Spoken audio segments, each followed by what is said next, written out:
이래저래 명칭이 어떻게 될 거냐. 네. 근데 별명은 사실 이 사람한테 보람을 사왔어요.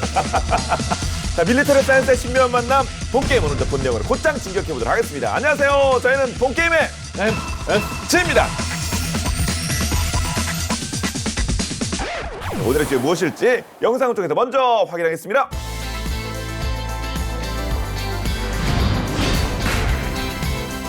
이번에는 원쌤 관심 정도가 아니라 애정 많으신 이제 러시아로 갑니다. 드디어. 아니 근래 보기 드물게 원스 얼굴에 벌써 화색이 막 드시네. 아, 이거 보세요, 이거. 이 멋있는 걸, 이거.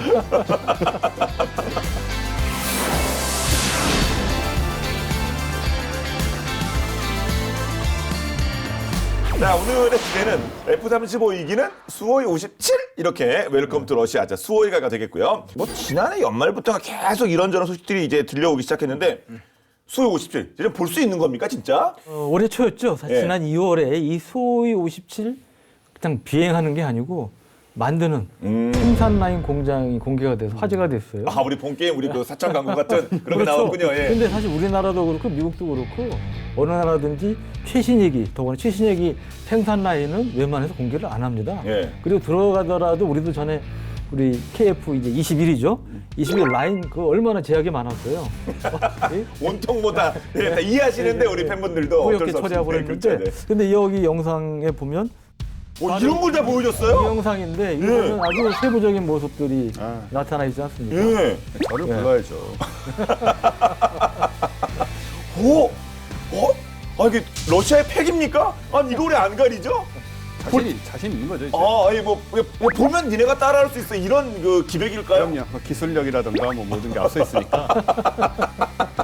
보면은 여기 이제 영상에서 보시듯이 예. 이 뭐 랜딩 기어, 이 정비 테스트하는 장면도 있고 각종 부품이 장착되는 이런 것들도 포함되어 있고요. 예. 그리고 지금 여기 이제 외부로 나와가지고 이제 활주로 이제 이륙하는 뭐 이런 모습들이 이제 포함이 돼 있어서 상당히 이례적인 걸로 이렇게 눈길을 끌었는데 이 수호 17은 우리가 전에도 얘기했지만 별명이 이제 코드네임이 펠론입니다.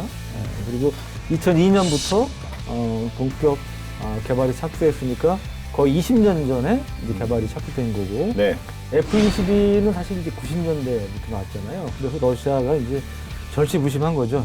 야, 이 F-22를 잡을 만한 우리도 5세대 스텔스기를 만들어야 되겠다 해서 나름 러시아의 최신 기술을 응집해가지고 결집시켜서 개발한 게 이 수호이 57인데 근데 이게 이제 처음에 막 좀 나타나다가 한동안 안 보였어요. 그래서 이 서방 세계나 많이들 사이에 좀 개발하다가 네. 뭐 문제가 생겼나 이런 추측을 낳았는데 이제 보란 듯이 얼마 전부터 다시 이제 활발하게 이제 시험 비행도 하고 곧 배치한다는 발표도 있고 그래서 다시금 이제 관심을 많이 불러일으키고 있습니다. 예.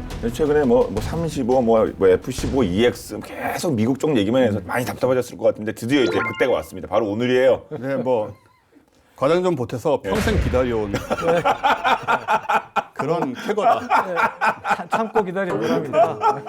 아니, 소박하신 거예요. 꿈이 소박하신 거 아니? 뭐 이거를 그 평생 기다렸어요? 아니, 솔직히 말해서 뭐 시즌2 시작하고 나서 계속 지금까지 참아왔다는 거죠. 아, 그래. 예, 우리 러시아를 너무 좀 등한시했어, 솔직히 밸런스가. 예, 다 우리 근처 이웃 나라인데 너무 또 솔직히 우리 그거 맞아요. 시즌 와서 뭐 RPG7도 하고 사실 네. 러시아 무기를 좀 했었는데. 예, 몇십만 원짜리만 하는 그거 비싼 것도 한번 해봐가지고 몇백 원짜리도 예. 그동안 순서를 보자면 작년 20년 12월에 이제 러시아 항공우주군이 첫 양산형 수호이 57을 이제 확보를 했죠. 예. 그리고 남부의 군사 지역에 있는 연대들에 전달했다는 보도가 있었고요. 세르게이 쇼이구 러시아 국방장관이 국방부 이사회에서 22대의 수호이 57이 2024년까지 전달될 것이다라고 발표를 했고 그리고 2019년에 체결된 계약에 따라서 총 76대의 수호이 57이 2028년 말까지 인도될 계획이죠. 예. 저희 뭐 주제도 F-35 이기는 수호이 57 이렇게 물음표인데 아 진짜 둘이 붙으면 어떻게 되는 거예요? 미국 스텔스기하고요? 어떻게 보면 적 상황에서 공중전을 벌일 수도 있는 거잖아요. 그래서 말하기 어려운 부분도 있지만 순전히 기술적으로만 얘기를 하자면 F-35 정도는 게임이 안 되는 거죠. 기술적 뭐 스펙이나 이런 게 되게 월등한가 보죠? 아니, 솔직히 좀 주관적인 생각인데요. 예. 댓글이 좀 달릴 것 같습니다. 근데 근거를 이제 좀 댓글을 줄이기 위해서 근거를 하나씩 좀 풀어놔 주세요. 일단은 그 러시아의 유명한 테스트 파일럿 분이 인터뷰를 하신 걸 보면 예. 이분은 이제 올해 은퇴를 한 70살의 파일럿이신데 복무 기간 동안 50종 이상의 이제 기체를 조종한 전문가세요. 이분이 얘기하신 게 수호이 57이 만약에 F-35하고 1대1로 공중전을 한다. 그러면은 확실히 이긴다. 라고 얘기를 했으니 일단 기본적으로 이제 성능이 뛰어나다는 거를 강조를 하셨죠. 이분의 이제 어떤 경험이나 이런 걸 리스펙트하는 측면이 있고요. 물론 하지만 이제 현대전이라는 게 그 1대1 공중전으로 치루어지진 않기 때문에 그런 변수들은 있습니다. 뭐 전자전적인 부분, 전술적인 그런 부분들, 복합적인 접근이 필요하긴 한데 어쨌든 1대1로 놓고 보면 수호이 57이 분명히 이긴다. 저는 그렇게 생각을 하고 있습니다. 그렇군요. 이에 대해서 동의하십니까? 네. 저는 물론 동의하지 않죠. 물론은 왜 들어갑니까? 뭐가 문제입니까? 이 마고메트 이분 전화 연결할까요? 이분이 문제입니까? 아니면 뭐 러시아가 문제입니까? 아니면 좀 알고 계신 내용이 있습니까? 뭐가 물론이란 말 왜 들어가시는 거죠? 몇십 년 동안 하신 분이니까 나름 그 러시아 전투기에 대한 자부심, 애정 이런 게 얼마나 강하신 분이겠어요. 나중에 그 F-35 비교 이런 것들을 자세히 할 거기 때문에 지금 미리 말씀드리면 재미없잖아요. 그러니까 일단 저는 그분에 대해서 뭐 전적으로 동의하기는 힘들다 그 말씀 드리고요. 그리고 여기서 이제 이슈가 되는 것 중에 하나가 5세대 스텔스기니까 스텔스 성능이 제일 핵심적인 또 경쟁 부분 아니겠어요? 그렇죠. 예. 무기 중에 있어서. 근데 이제 수호이 57의 스텔스 성능이 사실은 F-22나 35보다 수치상으로 보면 떨어진다는 게 일반적인 평가예요. 그런데 이제 그렇다고 수호이 57이 우리가 전에 얘기했던 중국의 제니식처럼 뭐 말로만 스텔스기지 실제로 스텔스기라고 표현하기 어려운 그 정도는 아니다 이거죠. 그러니까 수호이 57은 아까 우리 영상에서 보셨지만 기본적으로 스텔스 형상의 구조 설계가 되어 있습니다. 레이더 전파를 많이 분산시켜서 탐지되기 어렵게 하는 이제 그런 것들이 있고, 또 하나는 이제 기본적인 게 내부 무장창이잖아요. 그래서 주요 무장은 또 핵심 무장은 내부 무장창에 넣을 수 있도록 그렇게 또 돼 있고, 또 하나가 이제 레이더파를 흡수하는 페인트 도료아니니까 요즘은 이제 좀 발달해서 페인트를 넣으면서 코팅 수준의 이제 발까지 갔다 그러는데, 이러한 걸 영어로 이제 레이더 흡수 물질, 램이라고 그래요. 레이더 observant material 이렇게 표현되는데, 이거를 통해서 다시 이제 레이더 반사 면적 RCS를 줄였고, 또 하나 이슈가 되는 게 이제 공기 흡입구예요. 공기 흡입기가 레이더파를 크게 반사하는 이러한 항공기 구성품 중에 하나인데, 진짜 스텔스기들은 이 공기 흡입구에도 레이더 반사를 줄이기 위한 여러 가지 이제 구조적인 이러한 이제 설계를 하는데, 소요실 같은 경우도 한번 꺾인 상태에서 열 배출도 줄이고, 또 흡입구 안내 날개 등을 노즐 부분에 이제 설치했다 그럽니다. 그래서 이런 것들을 통해서 소요17 RCS도 비밀이죠. 추정인데 한 0.1 제곱미터에서 1제곱미터 미만이 되지 않을까 이렇게 추정이 되는데, 그게 어느 정도죠, 그럼? 우리 이거 전에 F-22가 얼마였어요? 0 밑으로 0이 몇 개 내렸던 것 같은데요? 3개가 내려갔어요. 0.0001 제곱미터.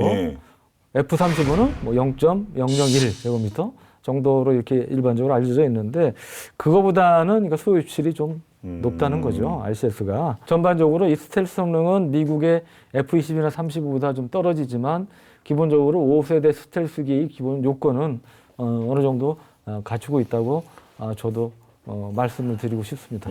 원쌤이 의견에 전적으로 동의는 못하지만 그래도 제가 또 그래서 오랜만에 이렇게 신이 나셨는데 제가 또 이렇게 장문을 끼얹을 수 없는 거 아니에요? 끼얹을 수 없는 거니까.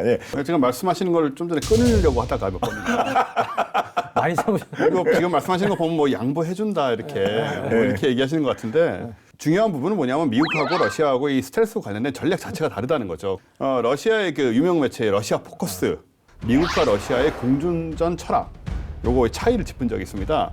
근데 거기 보면은 미국은 목표물을 격추시키기 위한 근접 비가시성, 가까이 갔는데 안 보인다. 요거를 믿고 스텔스 기능에 이제 올인을 한 상태고요. 핵심이 뭐냐면은 먼저 보고 레이더로 먼저 쏘고 먼저 죽인다. 이제 요게 이제 미국의 관점이다. 근데 러시아는 이제 이 전략이 좀 다르지 않느냐라고 보여지는 거죠. 소위 설계국의 개발자들이 레이더 탐지율 제로의 항공기보다는 스텔스 기능과 더불어 기동성, 뛰어난 기동성을 또 중요시한다. 이 배합을 적절히 한다는 점을 굉장히 강조를 한 것 같아요. 사실 생각해 보면은 어느 시점이 되면 스텔스기도 치명타를 날리려면은 적기에 근접을 해야 되지 않겠습니까? 아, 보일 수도 있죠, 솔직히. 그렇죠. 예, 예. 결국은 이제 백병전을 소위 이제 할 상황이 오게 되는데 탁월한 기동성이 실력을 발휘하게 된다. 아, 일단 당장 눈앞에 보이고 하는 수준에 오르면은 뭐 스텔스고 뭐고 소용없는 거잖아요. 사실. 그쵸, 그쵸. 예. 예. 은밀성을 가진 예를 들어서 뭐 F-35나 F-22 같은 이런 것들을 탐지하고 나서 신속히 접근해서 높은 기동성으로 공격을 하는데 좀 더 목적을 두고 있다. 다른 전략 전술을 택하면서 이게 또 받아치는 그런 걸 준비해. 아유, 진짜 이쪽 내용도 아주 그냥 빡센데요. 네. 제가 또 초반에 너무 수호 없이 디스를 한 것 같아서 저도 약간 좀 칭찬하겠습니다. 양해해 주신다면. 네. 우리 우리 전 MC 전공화 아니세요? 이거 네. 포켓 이거 뭐 그런 거 아니에요? 이거 무슨 몬스터 잡으러 강릉 갈까 뭐 이거 아니에요 이거? 예, 이게 소 AR 이게 네. 예. 증강현실이죠. 이 수호 27 생산에 이런 AR 증강현실 프로그램을 활용을 한다는 거예요. 그래서 이게 보면 수호 27 전투기들의 이제 부품들입니다. 구성품들. 이거 어디서 봤는데? 하고 이제 딱 나온 게 뭐냐면 마이크로소프트의 유명한 홀로렌즈라는 게 있어요. 저거 써봤습니다. 예. 홀로렌즈 써보셨어요? 네, 비슷해요. 예. 실제로 비슷한 거예요? 예, 저는 실제로 써본 적이 비슷합니다. 없어요. 예, 예. 그래서 그거하고 비슷하다는 평가를 많이 했다고 그러고요. 근데 이제 그 홀로렌즈는 우리 원사님도 잘 아시지만 증강현실이나 혼합현실, 네. 예, 스마트 안경, 믹스드 리얼리티라는 표현을 쓰죠. 그러니까 네. 믹스드 리얼리티 스마트 글래시즈라는 표현을 쓰는데 이제 그런 도구라고 볼 수가 있고요. 이거를 통해서 소위 97 전투기에 들어가는 각 뭐 나사, 볼트, 그다음에 내부 케이블, 뭐 이런 거 리벳 이런 거 위치를 다 이제 이거- 확인할 수 있는 거죠. 제가 홀로렌즈 써본 입장에서 사실 완전히 정확하진 않거든요 아직. 네. 그러니까 이 기술을 정말로 이걸 조립에 쓰고 있다면 마이크로소프트 홀로렌즈보다 훨씬 정밀하게 작동을 하는 거예요. 예. 이런 증강현실 기술은 사실은 우리 군도 도입하고 있는 F-35 라이트닝2 생산에도 활용이 되고 있다고 그럽니다. 그다음에 이 영상이 시사하는 바는 뭐냐면 러시아가 소유 57을 좀 더 많이 대량 생산하려는 의도가 있는 거 아니냐 이런 이제 분석도 나오고 있습니다. 예. 그 작정하고 진짜 그 57을 준비하고 있는 그 수호인 것 같은데요. 근데 이 수호이 패밀리? 이 수호이 감은 좀 궁금해지네요. 그렇죠. 지금 이 영상 아까 그 본 거 보시면 마치 뭐 미국에서나 만들 것 같은 그런 영상이잖아요. 네. 그 AR 그 기술도 그렇고 이 기회에 러시아에 대한 편견 아, 그죠. 이미지 좀 분위기 바꿔야겠다. 좀 바뀌었으면 좋겠다는 생각이 들고요. 네. 이 수호이 가문이란 말이 좀 묘하긴 한데 미국이 이제 F 시리즈를 통해서 좀 전 세계 제공권을 뭐 장악했다 이런 식으로 얘기할 수 있다면 동구권의 맹주는 역시 구소련. 예, 구소련부터 있었던 수호이하고 미그. 아, 그쵸. 예. 예, 미그. 다들 들어보셨을 텐데 어쨌든 현대 러시아 전투기의 양대 산맥이고요. 수호이 설계국이라고 불러요. 그리고 미그 설계국. 북한이 많이 보유하고 있는 게 미그다 보니까 우리가 옛날에 옛날 얘기지만 그 이웅평 대령 이제 넘어오고 하실 때 예, 그때 프로야구 보고 있는 것 같은 거 같아요. 야구가 보고 있었는데 갑자기 뭐 뺑 하고 그랬거든요. 아마. 예. 저희 또래는 다 기억하실 겁니다. 이상은요. 그때 예. 이제 미국 19기 한번 불고 왔을 겁니다. 예. 근데 전 부산 살았는데도 부산에도 공식 정보가 울렸고요. 부산에서 그래. 그리고- 참 미국인은 금방이죠, 솔직히. 금방 가면. 가죠. 예. 보통 이제 민방위 훈련을 많이 하니까 뭐가 나와도 민방위 훈련인가 생각을 하는 경우가 있어서 실제 상황이라고 계속 나왔어요. 그쵸, 예. 예. 예. 그래서 미그가 대명사긴 한데 우리나라에는 사실 최근에 러시아군의 하이엔드 전투기들은 대부분 수호이에서 나오는 수호이 설계국 기체라고 보면 되죠. 예. 그러면 이거 수호이는 조금 더 진짜 유심히 아주 그냥 깊게 좀 들여다볼 필요가 있겠네요. 그렇죠. 수호이 전투기는 지금 뭐 러시아뿐만이 아니고 예. 중국 공군의 주력 전투기도 하고 그다음에 이제 중국이 수입을 많이 하니까 그렇죠.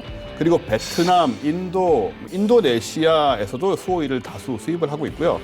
그래서 만약에 아시아에서 군사적 갈등이 일어난다 하면 우리나라, 미국 이쪽이 아마 필연적으로 맞서게 되는.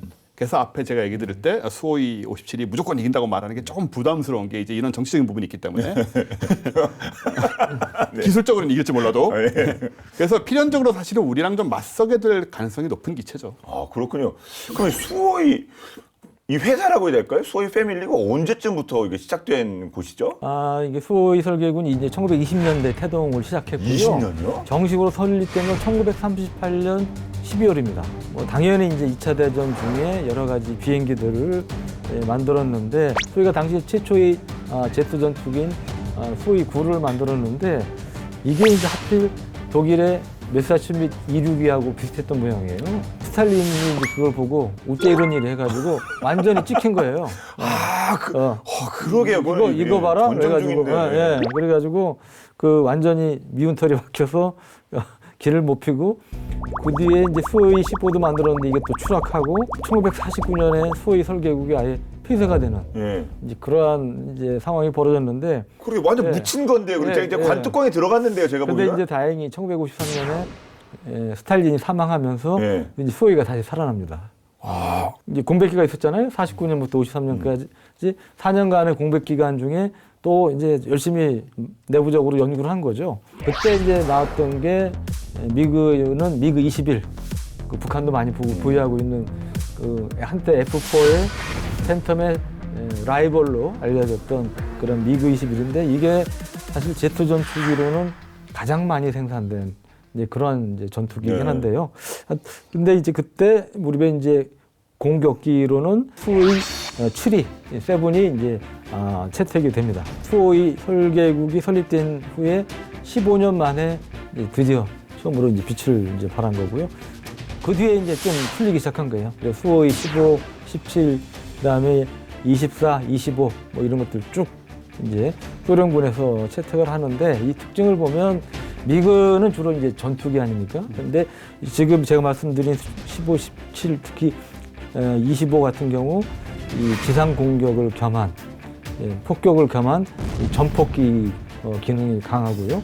뭐 소 24 같은 경우도 소련 전투기치고는 굉장히 이 무장 능력이 폭탄 탑재 능력이 커요. 그래서 이제 그런 면에서 소련판 F110이다 이런 표현도 듣기도 하고 그랬는데 약간 그런 맥락에서 이제 전폭기의 이제 성격을 많이 갖고 있다는 게 특징이고 반대로 미국에는 이제 아시다시피 뭐 15, 17, 19, 21까지는 그야말로 전투기로서 23까지도 이제 전투기로서 쭉 이제 명맥을 유지했다고 볼 수가 있죠.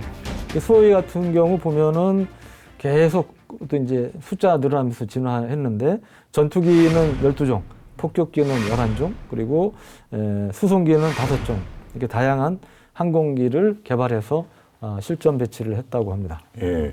수호이가 진짜 뭐 스탈린한테 찍혀가지고 뭐 설계국의 문도 닫고 아주 이제 드라마틱하게 부활을 했는데, 근데 그 이후로 계속 이렇게 성장 발전하고 있는 거, 그 원동력이 뭘까요? 혹시 기술력일까요? 당연히 기술력이고요. 예. 그리고 뭐 끈기와 인내 뭐 이런 것도 있겠지만 포기하지 않고 설계국이 폐쇄됐는데도 4년 동안 연구를 했다면서요. 야, 그 대단한 겁니다 그때. 디자인이 정말 수호이는 정말 아름답습니다. 디자인이요? 예. 우리가 이제 많이 못 보니까 수호이를 이 잘 빠진 외형 때문에 사실은 별명도 있어요. 수호이는 수 패밀리 기체를 전반적으로 예. 지칭하는 별명이 있는데 무엇이겠습니까? 아실 리가 없죠. 관심도 없을 이렇게 웃기게 혼내세요. 간만에 학생된 거, 간만에 학생된 거 어떤 수엘프입니다. 수엘프. 우리가 또 어떤 그 선남 선녀할 때 엘프를 많이 떠올리죠, 맞더니 레골라스. 귀 이렇게 그렇죠. 예. 디자인 뭐 좋다고 인정. 예. 근데 얘는 좀 맨 앞에 있는 얘는 뭐죠? 얘는 그냥 가상인가요? 뭐 이렇게 비행기 날개가 이렇게 앞으로 갔어요. 아니, 얘는. 그러니까 이게 공상과학 영화에 나오는 딱 그런 비행기죠. 그러게요. 예. 근데 실제 기체입니다. 실제. 여기에 수호이 47 베르쿠트. 비밀 병기라고도 할 수 있는 예. 말 그대로 전진익이죠. 전진익. 그쵸. 예. 이건 뭐 사실 이걸로 날 수 있을까 하는 생각마저 들잖아요. 너무 그러게 특이하니까. 우리 상식이랑 정반대 되는 거 아닙니까? 이거 그렇죠. 날개가 왜 이렇게 가 있지 이게? 예. 이제 항공기 속도가 음속 이상이 되면 공기 압축으로 충격파가 생기게 되죠. 소닉 붐이 생기게 되죠. 거기 이제 기체나 비행에 아무래도 영향을 줄 수밖에 없습니다. 계속 이제 그 공기 중에 폭발 같은 게 일어나는 거니까 그것 때문에 충격파의 발생을 되도록 늦추기 위해서 날개의 후퇴각을 이제 주곤 하는 거죠. 예. 근데 그럼 이제 이거는 어떻게 한다는 얘기냐? 이 전진익 같은 그러게 뭐 경우에는. 소닉 붐은 상관없다 이건가요? 그럼 어떻게 되는 거예요? 그럼? 근데 그 후퇴액의 단점들이 있어요. 예. 어떤 거냐면 고속으로 비행할 경우에는 공기가 보면 이제 똑바로 뒤로 가지 않고 이 날개의 흐름에 따라 뒤로 점점 빠져나가게 되겠죠. 물론 네. 당연한 얘기지만 고속으로 갈수록 점점 빠르게 빠져나가게 되겠죠. 흘러서 이렇게 날개 안쪽에 이 넓은 부분, 저 뒤에 이제 가운데 보면 넓은 부분 날개가 있잖아요. 네. 그쪽에 공기 흐름이 없어집니다. 다 빠져나가는 거예요, 바깥으로. 그래서 이쪽에 공기가 점점 옅어져요. 그 말은 날개는 공기가 있어야 뜨는데 공기 밀도가 낮아지니까 이 몸통에 가까운 쪽에 양력이 떨어집니다. 아. 그래서 비행기가 불안정해지는 거예요. 한마디로. 심한 경우에는 날개 바깥쪽에 기류가 꼬이면서 날개 끝 실속이라는 게 발생을 하는데, 실속은 뭐 다 아시겠지만 이제 이 날개 표면을 흐르는 이제 기류의 흐름이 날개의 윗면으로부터 이제 박리가 되죠. 그래가지고 양력이 감소되고 항력 증가하고, 또 잘못하면 이제 비행기가 떨어질 수 있는 그런 상황이 이제 있는 건데, 그래서 이제 그걸 해결하기 위해서 전진익을 이렇게 하려면 후퇴익이랑 반대로 공기가 안으로 모이죠. 그 날개 구조 때문에 이렇게 안으로 들어와서 이제 몸통 가까운데 충분한 양력을 주기 때문에 고속 비행 시에도 안전성을 유지할 수 있고 실속의 위험성을 막는다. 그래서 사실은 기동성의 측면에서는 이 전진익 쪽이 오히려 극강이라고 볼 수 있습니다. 거의 보지도 못했는데 그럼 다 전진익 끼야지 왜 이렇게 된 거죠? 좋은 점만 있으면 벌써 다 따라 했겠죠. 네, 그렇죠? 근데 안 하는 건 다 이유가 있는 거죠. 네. 실용화기에는 또 문제점이 많은 거예요. 그러다 보니까 이 전진익기는 뭐 미국도 있었지만 테스트기로 끝나고 양산되지는 않은 이제 그런 특징을 갖고 있는데, 기동성이 아까 높다고 말씀하셨잖아요. 근데 이게 바꿔 얘기하면 미세한 조작으로도 기체의 자세가 크게 바뀔 수 있다는 거 아닙니까? 그러니까 원하지 않을 정도로 크게 이제 바뀔 수 있다는 이제 그런 의미가 있고, 또 하나는 이 날개 안쪽으로 공기가 흐르면서 이 심한 응력을 받아서 날개가 잘못하면 쉴 수도 있는 그런 문제가 있고, 그러려면 어떻게 날개를 튼튼하게 만들어야 되겠죠? 그러면 이 가벼우면서 또 튼튼하게 만들려면 소위 비싼 소재가 들어가야 되죠. 비싼 이제 복합재를 이제 쓰게 되고, 그러면 소위 이제 가성비가 안 맞는 이제 그런 문제가 있고, 또 하나의 문제 중에 하나는 이 스텔스하고는 정반대인 거예요. 이 스텔스 성능을 제대로 낼 수가 없는 거죠, 사실은. 반사파가 오히려 더 그렇죠. 커질 수 있는 그런 부분 아닙니까? 그래서 태생적으로 스텔스 성능을 내기 어렵다, 이 전진익기는. 미국의 이제 전진익 시험기 중에 X-29라는 게 있어요. 그것도 마찬가지. 날개가 앞쪽으로 향해 있는데, 이런 것들이 보면 실제로 테스트로 끝났지 양산으로 이어진 경우는 없다. 그렇게 말씀드릴 수 있습니다. 수호이 47은 뭐 테스트를 한 대 만들어 놓고 그냥 없애버렸나요? 이제 뭐 추가 생산 안 될 테고 없나요? 지구상에? 그냥 한 대 남아 있고요. 한 대 남았어요. 네, 양산은 안 유지하고 됐고, 있군요. 네, 양산은 안 됐고, 근데 에어쇼 같은 데는 나오는 상태고. 이 수페밀리 초기 전투기들은 어떤 그 양상이었었죠? 최초로 실전 배치된 게 이제 수호이 7이라고 그랬잖아요. 네. 그거 뒤에 나온 게 이제 수호이 9가 있는데, 이거는 1959년에 무려 28,000m 고도까지 올라가는데 성공을 했고, 28,000이요? 28km네요. 30km 가까운 고도고, 그 당시 최고 고도 세계 신기록을 이제 수립을 했다고 그러고요. 옛날에 그 유명한 유투기 격추 사건에도 역할을 하는데, 냉전 시절에 미국이 소련 영공도 사실은 그 마음대로 다니면서 정찰한 거 아닙니까? 야, 누가 감히 나를 격추하랴 그러면서 이제 유투기가 맘 놓고 다니다가 SA-2 대공 미사일을 격추되는 그런 유명한 유투기 격추 사건이 있었는데, 이때 유투기를 발견한 게 바로 수호이 9라는 얘기가 있어요. 그리고 우리나라에서도 이제 뭐 미국이만큼 유명하지 않지만 수호이 전투기가 좀 알려져 있는데, 그게 이제 북한이 갖고 있는 수호이 25라고. 25? 예, 별명이 이제 프로그프트예요. 개구리발? 개구리발. 예. 지금 이제 사진에서 보시면. 색깔도 개구리같이 만들었네요, 예, 이게. 이런 기체인데. 우리 깨구리 색이라고 그랬죠, 원래. 제가 아름답다고 하는데 솔직히 이거는 조금 못생겼어요.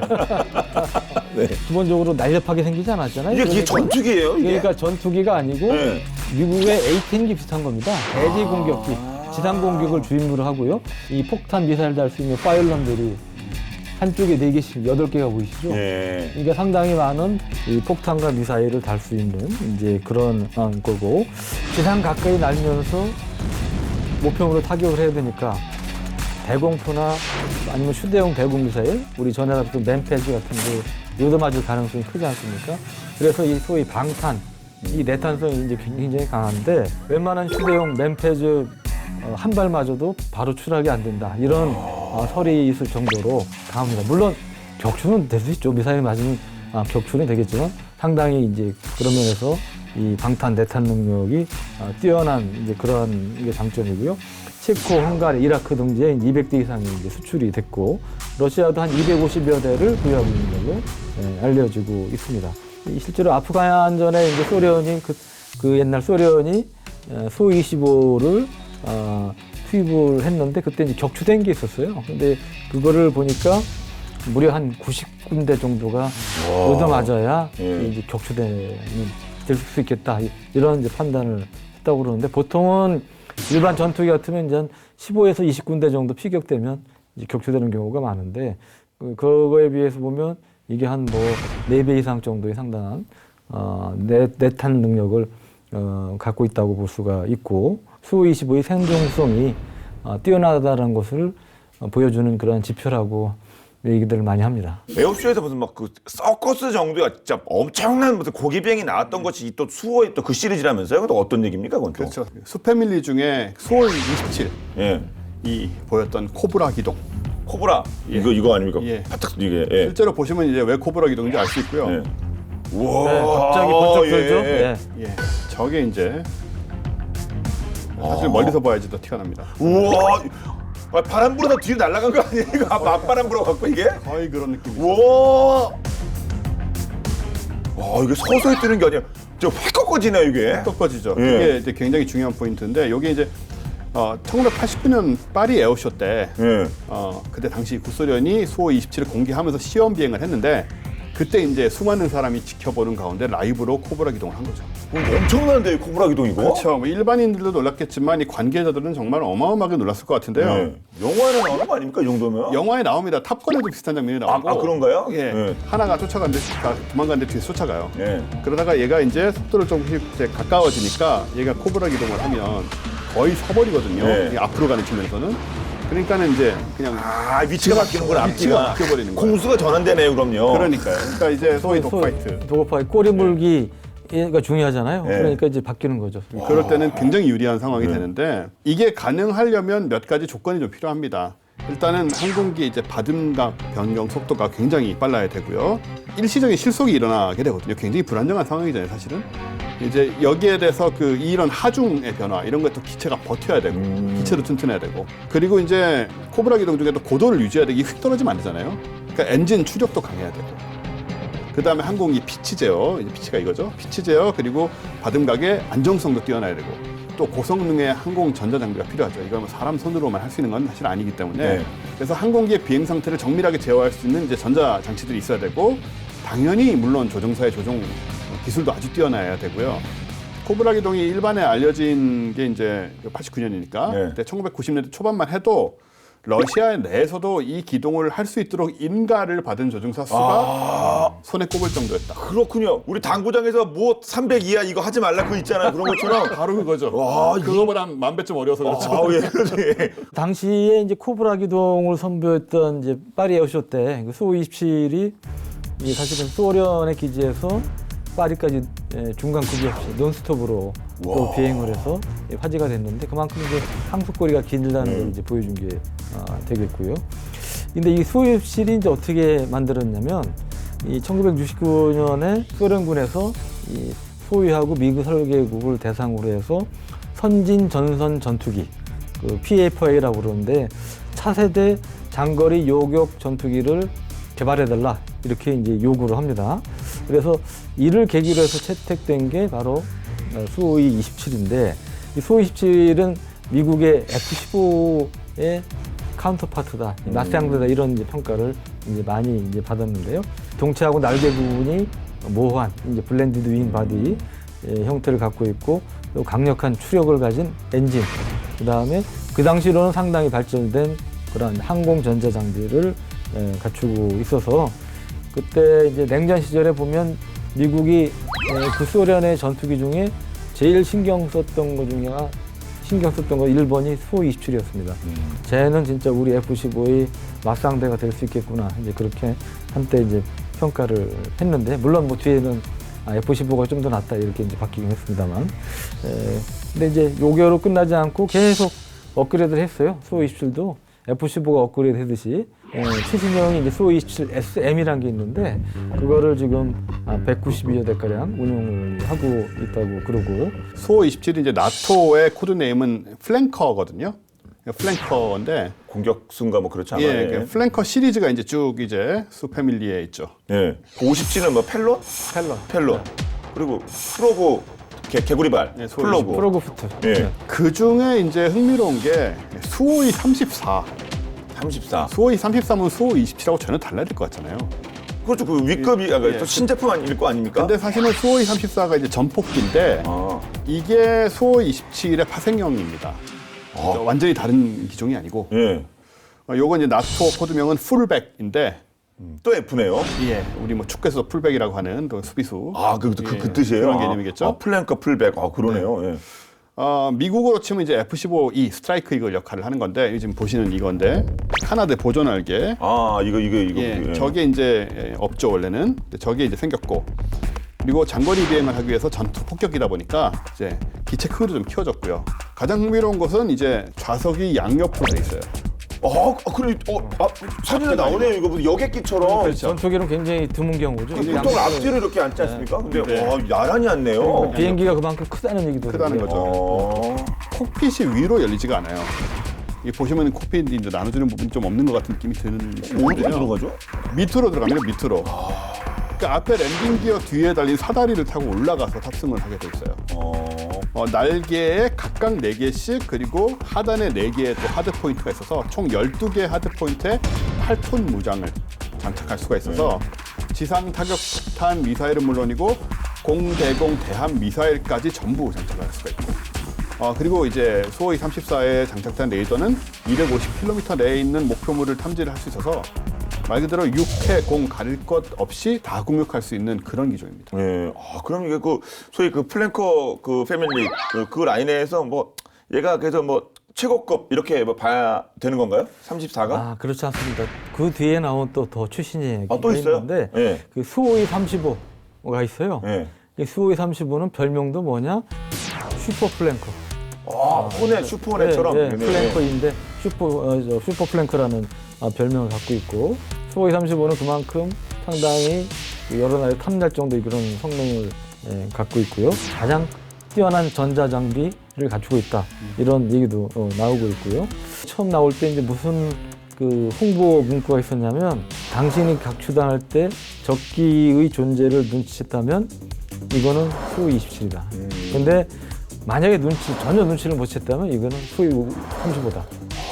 극찬이네요. 수호이 35는 속된 말로 지도 새도 모르게 와서 그냥 잡을 수 있다. 뭐 이제 그런 식의 이제 얘기도 나왔고 그만큼 자부심이 크다고 할 수 있고 저공 비행할 때는 최대 속도가 마 1.2고요. 고공 때는 2.1. 최대 항속거리는 3,200km에 달한다고 합니다. 그리고 레이더도 상당히 강력한데요.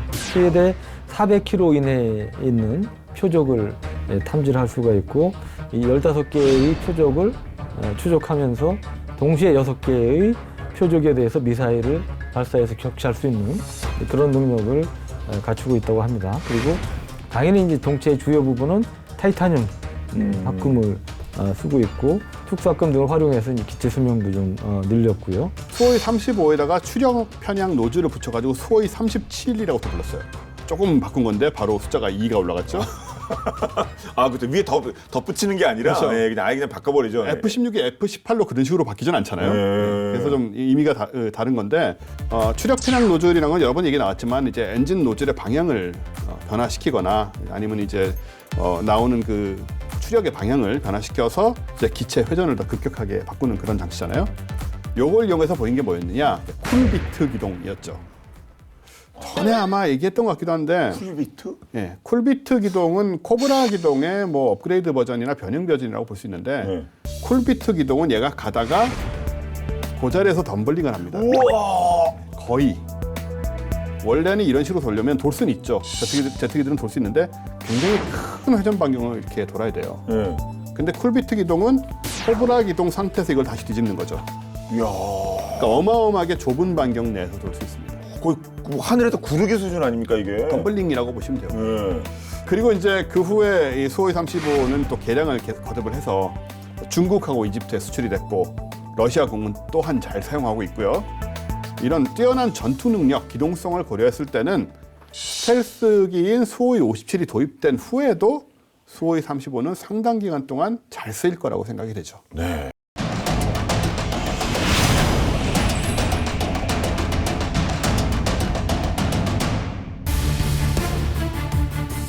1937년 스탈린에 의해 중앙아시아로 강제 이주한 우리 민족이 있습니다.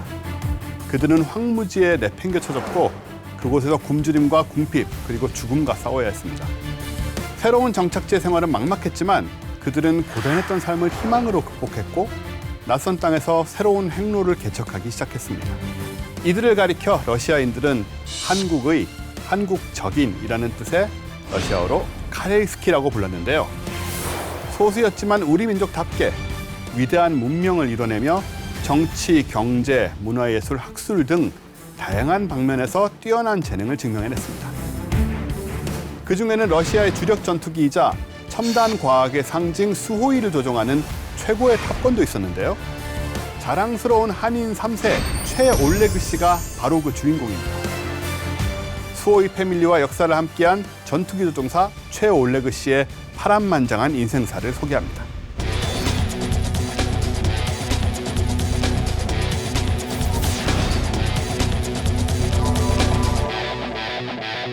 최초의 카레이스키 조종사, 미그 수호이 전투기 전 기종 조종, 러시아 공군 역사상 두 번째로 조종사 최고 영예인 국민무공훈장 수상.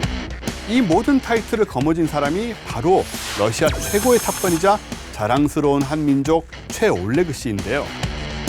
그가 이렇게 러시아 전투기 조종사로서 창공에서 기계를 마음껏 떨치고 한인 영웅으로 거듭날 수 있었던 건 과거 어린 시절 비참했던 가족사 덕분이었습니다. 올레그 씨의 할아버지는 1937년 스탈린의 강제 이주 정책으로 쫓겨나게 되면서 유랑민 신세로 전락하고 맙니다. 그렇게 서름 속에 떠돌아다니다 정착한 곳이 바로 중앙아시아 타슈켄트였고 최올레그 씨는 그곳에서 태어나게 됩니다. 사실 그곳은 마을을 꾸리고 살아가기엔 생존 환경이 좋지 않았는데요. 하지만 한민족 특유의 근면함과 개척 정신으로 척박한 땅을 옥토로 만드는 데 성공합니다.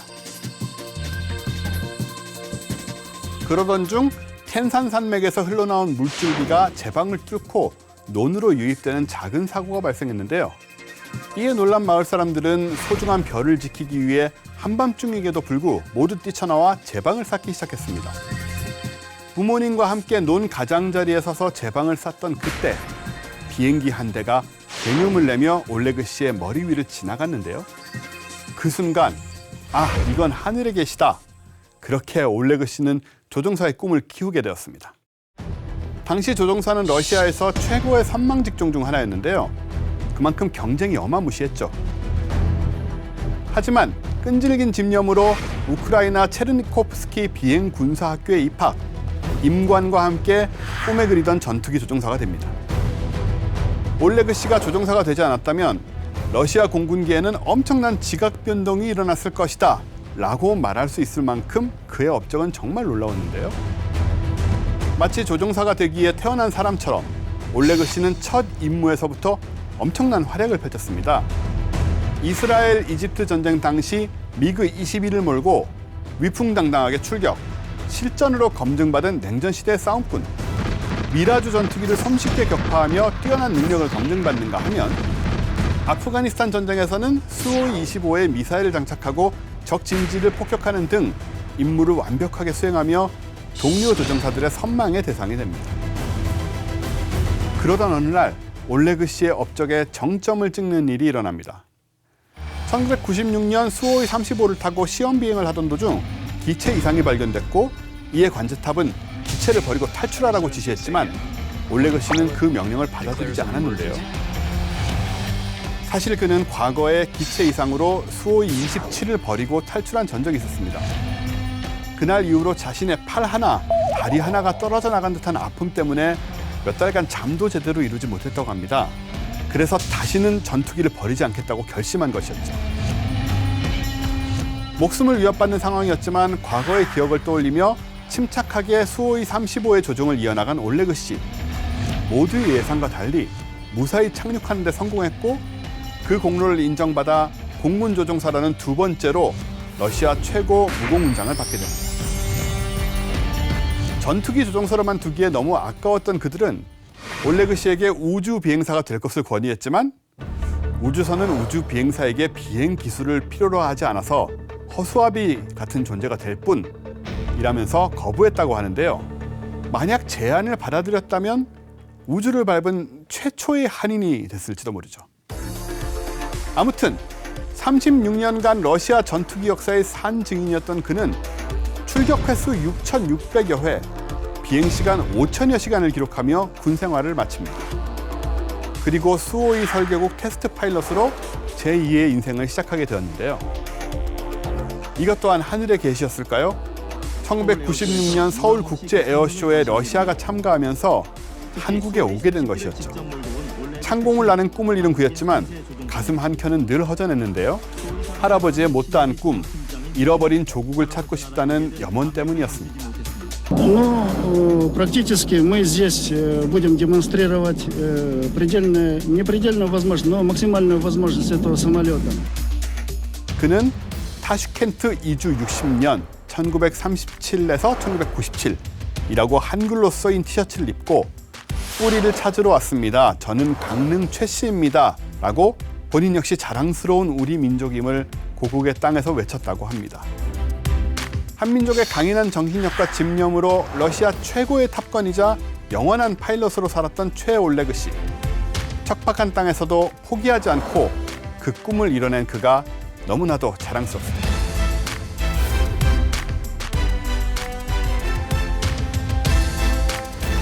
야, 진짜 이 러시아 최고의 탑건이 한인 3세 최올레그 시간이 정말 제가 괜히 이게 좀 뿌듯해지고 뭐 이런 게 있네요. 그러게요. 예. 우주 비행사 안 하신 거는 좀 아쉬운데요, 제가. 네. 예, 그냥 나가셨어야죠. 뭐 본인을 위해서도 사실 그 경험인데. 근데 만약에 저한테 기회가 온다면 혹시 러시아에서 소유주 많이 쏘시니까 혹시 이거 보고 계시면 그동안 제가 한 얘기가 있는데 여기서 그러게요. 예. 칭송한 게 있는데. 그러게 우리 원쌤이 진짜 인생에 딱 하나 아쉬운 게 우주선을 못 타보셨다는 거 아닙니까? 예. 우주를 못 가보신 거 이게 안타까운 거 아닙니까? 그 3명까지 못 하나요? 예? 3명까지 못 하나요? 3명까지 탈 수 있습니다. 그러니까 다시 이렇게 가서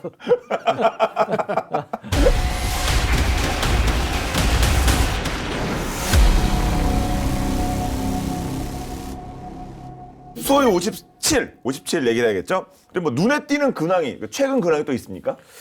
조금 심상치 않은 움직임이 있다고 그래요. 어떤 의미로요? 그게 뭐냐면 이 러시아하고 중국이 이제 극초음속 무기 미사일에서 미국보다 앞서가고 있다고 네. 했잖아요. 미국 30일에서 킨자리라는 극초음속 미사일을 발사하다 있고 배치한다는 얘기도 있었는데 수호이 57 이 스텔스기에서 킨자를 시험 발사할 가능성이 있지 않을까 그렇게 예상이 되고 있습니다. 예. 확실히 이 수호이 57을 통해서 미래전이라고 그럴까? 그것까지 준비하고 있네요, 러시아는. 지금 뭐 루머가 하나 있는데요. 네. 진위가 확인되지 않은 상황인데 러시아 국영 언론에 따르면 그 수호 57 전투기가 무인 비행 테스트 중이다. 무인 비행 테스트 중이다. 라는 얘기가 있습니다. 이거야말로 진짜 미래전장이라고 할 수 있죠. 가능하지도 않겠느냐라고 좀 뒷받침이 되는 그런 신빙성 있는 내용들도 있습니다. 지난 2019년에 러시아의 그 첫 번째 제트 추진 무인 전투기 그 S70 오크호트니크라고 이게 헌터라는 의미래요. 오크호트니크 발음이 굉장히 어렵죠. 오크호트니크 첫 비행을 했습니다. 네. 이게 이제 성공적으로 진행이 됐고요. 완전 자율 모드를 포함해서 2023년에서 2024년에 이제 비행 시험을 다시 시행한 후에 2025년에는 러시아 항공우주군에 인도될 계획이다. 즉 2025년부터는 러시아가 완전 주행이란 말은 그렇네요. 완전 자율 비행이 가능한 제트 추진기 무인 전투기를 갖게 된다는 얘기죠. 그래서 아마 이런 것들이 어쩌면 그 뭐 수호이 57이라든가 이런 쪽에 좀 시험을 하고 있는 게 아닌가 하는 추측은 할 수 있고요. 이 무인 전투기는 저피탐 제트 추진 형태이죠. 그래서 이제 타격 임무를 수행할 수 있게 설계가 되는 건데 공기 역학적인 비행 날개로 특징이고요. 또 광범위한 레이더 흡수 코팅제를 사용해서 탐지도 피할 수 있고 이 무인 전투기하고 수호이 57을 함께 운용을 하자. 그래서 이 소위 멈티죠. 유무인 복합 운영 체계.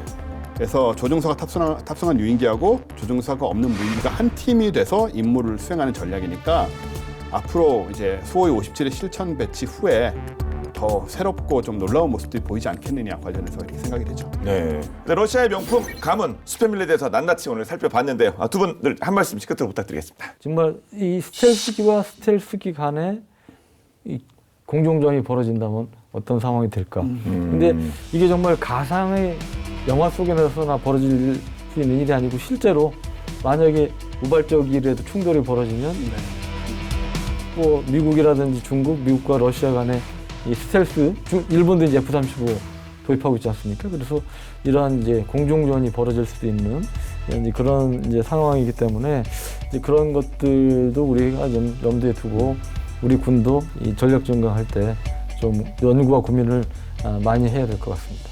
스텔스 성능을 극강으로 가지고 있는 두 전투기가 맞붙으면 서로 못 봐서 사실상 그 전투가 일어나지 않고 끝나는 것은 아닐까라는 생각마저 찾다 끝나나요? 서로. 그래서 오히려 평화로운 상황이 유지가 되는 것이 아닌가 예.